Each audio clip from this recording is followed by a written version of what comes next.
বৌমা তোর বাপ মাগা ভালো আসেনি? কাইলে ফোন দিছি আর কইছে ভালো আছে। কি কই হুনো ইন্দা করবার নেই দেখান চলিয়ে আইছে।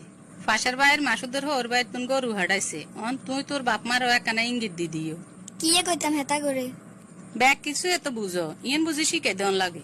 জামাইর গো ভাই তোর এটা খতম করবান তুই তোর বাপ মারে কই দিবা তোর লাগে গরু হাডাই দিবেল। কি গন এটা কি কন? আনেরা তো জানে না আর আব্বা একজন সাধারণ কৃষক, হিগে কেনে দিব গরু? কা তোর বাপ মাই কেন জানে না মাইয়া বিয়ে দিলে ঈদের সময় গরু ন ছাগল হাডান লাগে। ব্যাগ কিছু জানে তারা বুঝি ইয়েন জানে না। সমাজে আঙ্গ একটা মান সম্মান আছে, আঙ্গ দিকে তাকাই এলো কইবা গরু হাডাই বেল্লাই। আরে বিয়ে দিবের সময় এনে আর বাপ মা অনেক টাকা ঋণ হয়ে গেছে, এর ভিতরে হেতা করে কেনে কইতাম গরু দিবেন লাই।